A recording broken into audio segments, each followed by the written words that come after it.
Hey, Tundra Nation, welcome back for another episode, number 5, in fact, of the Ask Tundra Nation short-ish segment here on the Tundra Tactical YouTube channel. If you guys don't know, the Ask Tundra Nation segment, comes, Scotch belch there, whiskey belch, comes from our live stream, which happens every Saturday night on this channel, soon to be moved to a new channel called the Tundra Nation.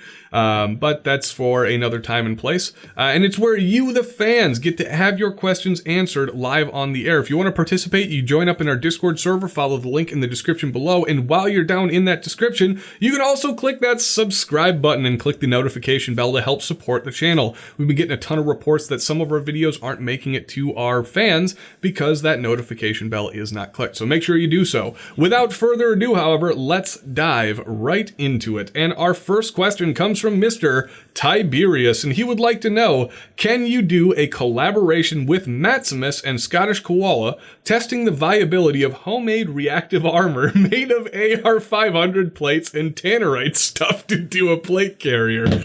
Ooh, this boy, he's spicy today. If you guys didn't know, huge news for us. This is freaking amazing. We just had Maximus on the show this past Saturday, which would be, I don't even know, it's the 3rd, so whatever, May 3rd, so whatever the Saturday is, yesterday, so the 2nd.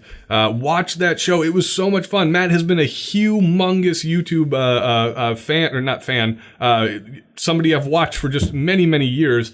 And then all of a sudden, guess who else shows up? The freaking Scottish Koala. If you guys like military vehicles, if you guys love just getting, the short, medium, or long form entertainment about military vehicles, please subscribe to these folks if you are not already. If you are and you know who they are, they're on our Discord now. They're hanging out with us on a daily basis. So what are you doing, folks? Get in there and have a good time. Can we do a collaboration on that? Man, that'd be super, super fun. Logistically, I think it might be a little tough because I don't know what the Scottish Koala's homeland and their laws are like over there in relation to Tannerite and detonating things. In relation to, I wonder, if Scottish Koala, I don't even actually know where you live. I'm assuming it's somewhere in Scotland. Can you even own body armor over there, or Tannerite, or things like that? Binary explosives. I know up in Canada, maybe, but not for 100% certain. It would be very difficult to get them over here, but maybe what I could do is I could get the skit prepared. Me and Hypo go shoot it, and I have Koala and Maximus write all of the technical bits, and then we kind of do it like the old High Point video, where the technical bits slowly become more skewed to silliness and craziness until there's like a tipping point where everyone's like, I get it. That might be a fun video. So, hey, Tiberius, don't let me forget this, because I probably will. I definitely probably will. That's interesting. I didn't know that. Zimguy, I believe. Zimguy says AVE, or AVE, stands for Arduino versus Evil. At what distance do you normally shoot your pistols at? Honest to God, I'm a little embarrassed that I didn't know that. I've always wondered. I've been a huge AVE or AVE, however you want to say it. I've heard people correct me either way I say it. I have been a fan of his for not a terribly long period of time, relative recent convert to the AVE bandwagon category. About a year and a half, maybe 2 years coming up on. The guy downstairs and a couple of my other shooting buddies just kept saying the word chooch, and I freaking love that word. I just think it's the funniest thing in the world. The choocher and chooching down on this stuff, and who cares if you're using it right? It's one of those universally just hilarious terms, and things like skookum is frig, and it's just, I'm from Minnesota, which is essentially South Canada, so cheers to my Canadian friends up there. And I love his channel, his dictionary, his vernacular, his ability to just go and essentially ad-lib an entire video with all of the canned phrases and sayings that he has is just amazing. I had no idea that it stood for Arduino versus Evil. He follows up by asking, what distance do you shoot your pistols at? It kind of depends on what I'm doing, Zim. Most of the time when I'm out shooting pistols, believe it or not, and there are going to be a lot of people that want to hate on this, but I have very good practical data, evidence, and reasons for doing what I do. I shoot between 3 and 5 yards for my pistols, and there's a very good reason for that. when I shoot my pistols, usually I'm shooting in a manner in which would train me to use it in a defensive situation. So I'm usually shooting very, very quickly, and I'm not using my sights, or I am using my sights, but I'm as I'm pressing out, like as that gun gets to about there, the trigger starts pulling, and the rest is history. You know, it's funny because, you know, you're sitting there, people are thinking like, oh, this is the tactical guy just mag dumping on the range. But there is a lot of practical purpose and knowledge gained from shooting at those close distances, because we've seen a lot of evidence stating that the average self-defense engagement distance for guys, male-initiated, is usually at contact distance, within arm's reach. So another thing, if you can find the range that'll let you do this, it's very difficult to find a range that'll let you do this unless they know you very, very well. But do the, you know, almost like the John Wick, like center axis relock stuff, or, you know, getting up from the holster and before you get to a full extension and start shooting. When you take a lot of these, you know, close quarters-ish type classes, you start to practice and utilize and learn a lot of those skills. And that's the type of shooting that I like to do with my pistols. So, also here in Minnesota, we have this little thing called a duty to retreat in self-defense engagements, which means if I have the ability to escape an engagement or escape a potential engagement, I have a duty to do so. So I have no business training myself to shoot at 25 yards. You know, the whole 21-foot rule and how close people can get to you, in my opinion, doesn't really matter, because once again, as soon as that gun comes out and gets up on target, I'm starting to shoot. This is not something that the average, well, maybe not the average, but like a brand new shooter should probably be practicing. It's a great way to shoot yourself in the foot. But as time goes on, as things progress, as your knowledge increases, as your comfort increases, as your training increases, these are the type of things that you end up learning or progressing towards, if that's your desire. So that's me personally. You know, there are other people that go to the range for just the sake of the challenge. And there's nothing wrong with that. You know, you look at bullseye 22 shooters, right? They're out there and they're doing the one-hand Olympic-style shooting at 25 yards with their tricked-out deuces. Are they having fun? If they are having fun, then who am I to tell them what they're doing is right or wrong?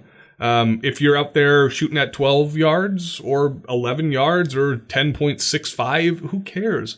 Shoot at the distance that makes you feel comfortable, or at least that you're getting something out of the type of training that you're doing. For me, I guess it turns into something where I want to be able to push myself. I want to have a goal to reach or exceed each and every single time I go to the range, so I can find that failure point for me. Look at me, I'm sounding like a freaking Magpul DVD. I want to find that failure point, and I want to move up to it, back it off, train the heck out of it, and be able to push it a little bit farther next time. So cheers. Great question. Thank you for asking it. Gotta chooch it up here. Hit the stick real quick. There's Lexi in the background. Let's find out back to where we were here. Let's find where these questions started. Asked that one or answered that one in the last episode. Semper wants to know. This is a really good question, Semper. For Marine, I couldn't figure how you wrote this in crayon. Or got him out of your nose long enough to transcribe it down onto paper. But he asks, what terminology even, Jesus, whiskey, stop affecting me. What terminology should new gun owners learn to help them learn how a firearm functions? Terminology in any technical world, and I do believe that the firearms world is a technical world. There's a lot of mechanical stuff involved here. There's a lot of science in terms of ballistics and engineering that goes into firearms. So there is a lot of technicality, and people in this industry are terminology junkies. Look at the clip versus magazine thing. You know, who here? Raise your hand, and please do raise your hand if you've ever judged somebody for saying clip versus magazine or screwing it up. I definitely have. I still correct people on it, just for the sake of education. I do like to show them the difference. You know, clip is an external housing, an external holder for bullets. A magazine is something internal, something you put bullets into. A clip feeds into a magazine, if you didn't know. Think of like an M1 Garand or a Mosin Nagant. The thing that holds those 5 or 8 bullets together, that is a clip. And that clip feeds into the magazine of the rifle. If you're looking at an AR-15 or if you're looking at a handgun, they have magazines. You're feeding bullets one at a time or via stripper clips into that magazine. So what type of terminology should you use or should you learn? Things that won't get you judged, maybe? I don't know. There is a lot of terminology in this industry, and it can be kind of, for like a new shooter, it can be somewhat of a daunting thing at first. And I would be kind of hard pressed, outside of the whole clip versus magazine thing. I would be a little hard pressed to say this is definitively where you start. The good news for the new shooter out there is that there's a lot of really good information in the form of accessible media, in the form of YouTube channels out there that deal with the new shooter lifestyle, getting into shooting. What should you learn? How should you say it? What is this called? Mr. Guns and Gear is great. IV8888888888 is great. Johnny, if you ask Johnny Baggins a question, man, he is the most wholesome dude. He's gonna answer it for you. TGC, another fantastic place to go for information. Now, a lot of these guys span a wide range, so they don't focus just on new shooters. They go everything from like brand new to all the way to supremely advanced. So you might get a little confused. You might not have the most readily available information, but the harder you search for it, the more likely you're going to find it. And I would just say, look and try to educate yourself on those types of terms or terminology. I really don't know where I would start. Understanding things like clip versus magazine, understanding what each of the things on the gun is called, the slide, the mag lock or mag release, however you want to call it. Or not mag release, mag lock, the slide lock or slide release, the magazine release. And if you can just kind of basically, at least in regards to pistols, the differences between a bolt action, a pump action, a semi-auto action, things like that. What are those? Those are like the absolute most basic things. So learn the functions of the guns, learn the parts on the guns and what those things are called, so that when you go to a class or when you seek help, you're not saying, hey, that little silvery bit that goes up and down and takes the spent bullet atomizer thing out of the holdy bit for, you're not saying that. You're saying, okay, I'm racking the bolt, and as I'm taking the spent casing out of the chamber, out of the bore, it's not coming out. It's just falling back into where the magazine is. And that way somebody will know that you have an extractor issue or something to that effect. So learn the basic terminology for the parts of your gun, I guess, and then take it from there in terms of mechanics and all that stuff. It's not all flashy. It's not all fancy. We want to dive right into all the crazy operator style, like shooting stuff. Learn the basics first and then move on from there. Let's see. We answered that one last time. We did a Tiberius question already. Let's do a Dick Biscuit question. Dick Biscuit wants to know pistol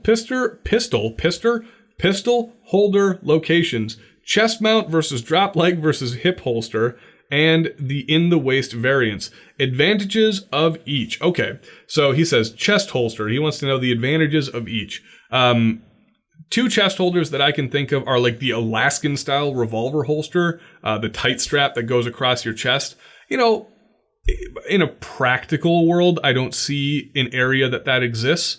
If you're on the trails up in Alaska or Montana or, some wildlife heavy areas where you feel the need to carry like, a big 4.4 or a 357, maybe a Glock 40 and 10 mil, the long barreled Glock. Yeah, okay, I can see you carrying that. And I guess your advantage to that is it's nice and tight to your chest. Ready and available. I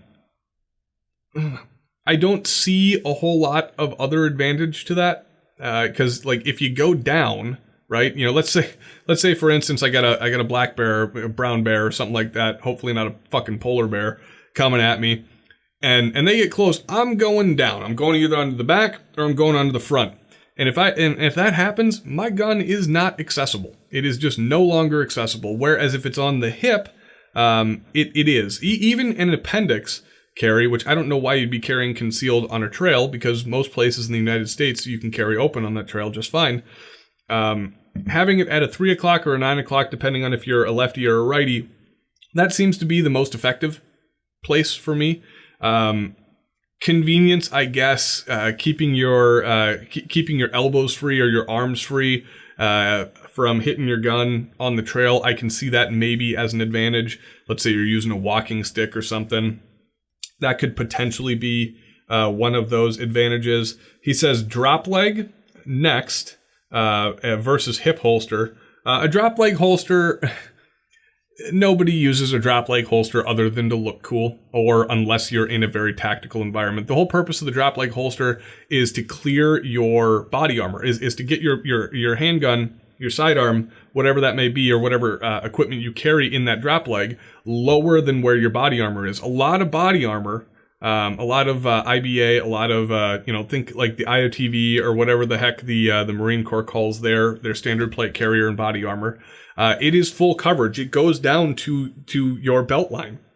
And having a pistol on your hip with that, just it doesn't work very well, because a lot of the times you have mags on the front, and then you have pouches and maybe even other magazines if you're fucking Rambo going around to the side. You look at a lot of operators and they have plate carriers that stop at the top of their belly button, and that's so that they can carry either like a battle belt or something like that, so they don't have to run a drop leg. But a lot of people that do run drop legs in the military or in law enforcement, that's because they carry or they wear body armor that covers the full length of their torso, and it becomes very difficult to get a pistol on there. So that's the only reason I can think that a drop leg would be useful outside of cool factor. And I'll be honest, when you run a kit with a drop leg and you do it right, you do look pretty damn cool. So if that's your goal, drop leg all the way. Hip holster, running like a paddle or running a belt holster. What's your advantage there? Just consistency, flexibility. Your hands naturally hang at your 3 o'clock roughly and 9 o'clock position. So speed. Lot of material out there training you in how to draw from a 3 o'clock and a 9 o'clock position. So that would probably be the advantage there. And the other various waist positions, I would consider, like I said earlier, that there is no advantage to a small of the back carry. There just isn't. You're going to do one of two things. As that gun comes out, you're crossing yourself. You're going to shoot yourself in the ass cheek or the hip or the leg. If you get it out properly, it's just going to take too much time because you've got nothing to reference. I hope you can hear that in the background. Ellie just started screaming in the other room. You've got no visual reference for your carry, where with an appendix or like a 1 o'clock or a 2 o'clock or even a 3 and 9, you have some sort of visual reference as your hand goes down. You can see it in your peripheral vision, whereas as your hand goes behind your back, you just can't. So your advantage to an appendix carry, in my opinion, is it's very, very quick. It's very effective. You can conceal a relatively large firearm, depending on what your requirements are, what you want to do. And then just run the shit out of it, I guess. I'm sure there are more advantages that you guys can think of in the comments. Why don't you go ahead and post something below for this question? If you can think of another advantage to a specific type of holster that was referenced here, go ahead. Because like I said, for the chest rig, off the trail, I think it's a gimmick. On the trail, I think it's great-ish. But if I'm outdoors, chances are I'm either carrying 1, 2, 3, 1 o'clock, 2 o'clock, 3 o'clock, because I am a right-handed shooter. If I'm 1 o'clock, chances are I'm concealed appendix. Same thing with 2 o'clock. If I'm 3 o'clock, chances are I'm open and out, like out on the trail or something like that. All right, let's see. So Big Fun wants to know, since you work in compliance now, do you have any BATFE, WTF, BBQ stories you can share? Man, I wish I did. I really wish I did. For those who don't know, I work at a big box store retailer here in Minnesota. Cheers. And I work as one of the compliance officers. Goes the batteries on my light. All right, guys, so we just had a bit of a technical issue. Apparently, I like to hear my own voice a little bit too much, and the battery on the light clapped itself out and died. So we are going to pick up where we left off here and cover Trauma's question. Trauma would like to know, are lasers a good idea for concealed carry pistols? So Trauma, great question. And a question I get asked a lot Being a gun tuber, being in the retail side of the industry, talking to new shooters a lot, or even experienced shooters, I do not believe that lasers are good options or functional in really any way other than maybe a training scenario. People will say, oh, but all I have to do is point my gun and follow the dot, and, no, it's not how that works. This is something that we were just talking about, I believe, either on the live stream or in the Discord, which, by the way, if you haven't joined it, do it now. When it happens or goes down, or, whatever that is described as, when the blood goes up, I just promise you, the last possible thing that you're going to be thinking about is a laser, is a sight picture. It's the only thing that's going to happen is that gun's going to come out, it's going to go in front of your face, and you're going to start pulling that trigger till the gun doesn't go bang anymore. That's what's going to happen.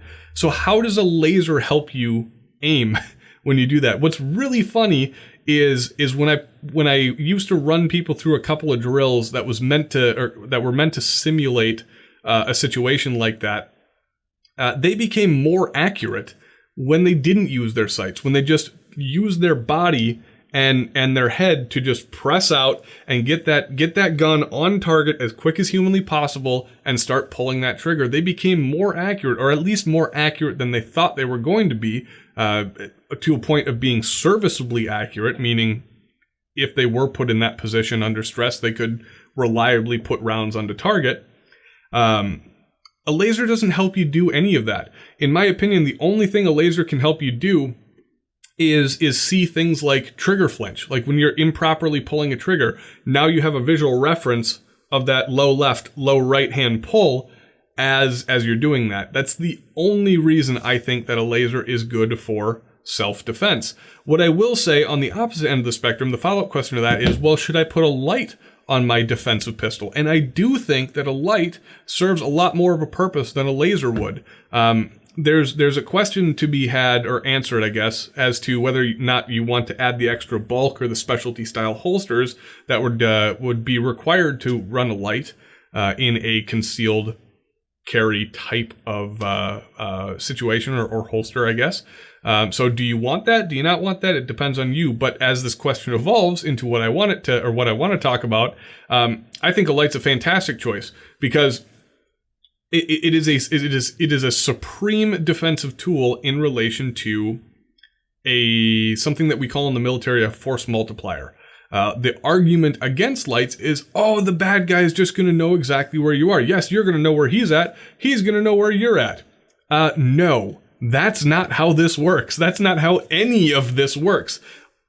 Do me a favor. If you right now, okay, don't be super stupid about this, but if you right now have a weapon light, take that weapon light off of your firearm, go into the bathroom, turn off the lights, let your eyes adjust to the darkness, look in the mirror, take that light, put it up to your eyes like this, and go bloop, and just hit it for half a second. Okay? And tell me how long it takes for your vision to return to normal, adjusted to that dark environment. And as you hit yourself with that light in the mirror, what do you see? Because if you see anything other than white from here to here in relation to, your periphery all the way out, you're lying. That's the only thing that you see. So when you blast somebody with 800 to 1,000 lumens of light when their eyes are adjusted to the darkness, they can't see you. They see a wall of light. They might have a general understanding, but they had that to begin with. Like they had, their eyes were adjusted to the darkness. They knew a general location.